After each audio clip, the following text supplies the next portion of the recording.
Baik, selain menangani proses perpindahan penduduk terjejas banjir, Jabatan Bomba dan Penyelamat Negeri Pahang turut berhadapan beberapa kes menyelamat dan mencari. Kita terus saja bersama wartawan Muhammad Hazwan Azman langsung dari Kuantan. Silakan Hazwan. Baik, terima kasih Syaril dan Dia. Assalamualaikum dan salam sejahtera. Saya kini berada di bilik gerakan banjir JBPM Negeri Pahang di Kuantan di mana ia menjadi common center kepada atur gerak operasi bomba di seluruh negeri Pahang. Difahamkan sehingga kini seramai 32,149 orang penduduk daripada 8,532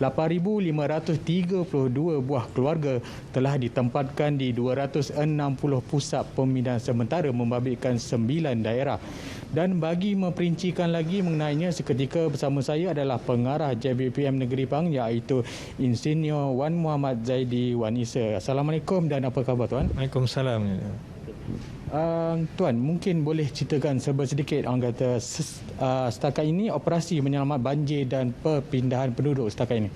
Okey, di mana Jabatan Bomba peringkat awalnya menerima panggilan untuk menerima bantuan atau membuat panggilan untuk menyelamatkan mangsa-mangsa banjir pada 17 hari bulan. Jadi apabila kita tengok keadaan yang hujan tidak berhenti dan panggilan untuk membuat pemindahan begitu banyak, jadi pada 18 hari bulan Jabatan Bomba telah membuka bilik gerakan operasi di sinilah untuk menyelaraskan semua kerja-kerja operasi kebombaan dalam pemindahan banjir ini dilaksanakan dengan lebih berstrategi dan teratur. Ya.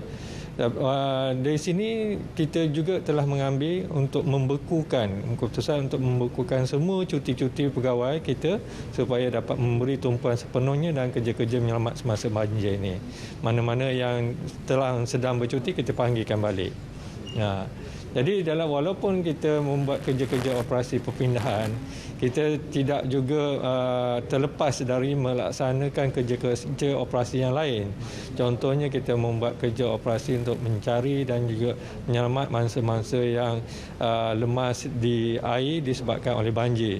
Contoh pada masa sekarang ni masih lagi beroperasi iaitu di Kampung Cepaka Kuantan. Yang mana kita dapati seorang yang lemas, masih lagi kita menjalankan operasi. Begitu juga di Bobby Eco Farm, iaitu 3 orang yang disyaki lemas dan kita masih juga menjalankan operasi.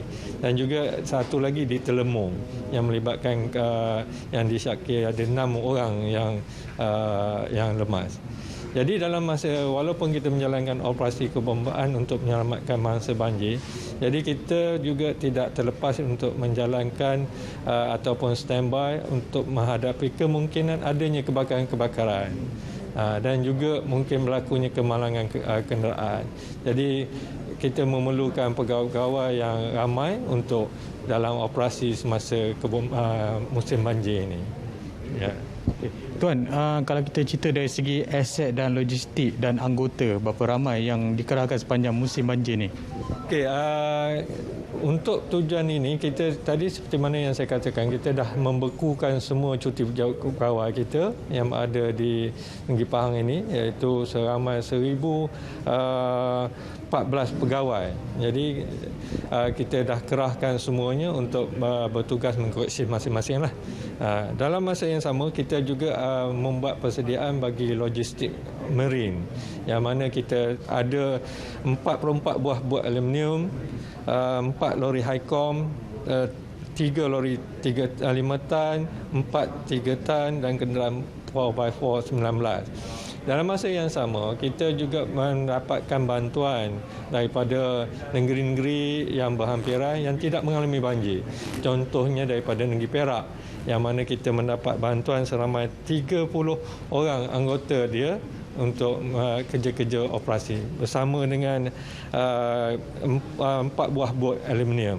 Begitu juga kita mendapat bantuan daripada Akademik Bomba Wakatapai, iaitu seramai 11 orang pegawai dan juga 3 buah bot aluminium yang diminta. Dan kita juga ada terima bantuan daripada 9 anggota SMART. Yang itu yang kita deploykan untuk membantu kerja-kerja operasi semasa banjir ini.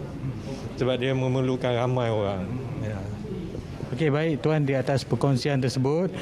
Diharapkan cuaca baik sejak semalam akan berterusan dan keadaan banjir semakin pulih dengan segera. Saya kira itu saja perkembangan semasa keadaan banjir di Pahang ketika ini. Kembali bersama Syaril dan Dia di Angkasa Puri. Baik, terima kasih Hazwan untuk perkembangan semasa dari Pahang seketika tadi. Penyelarasan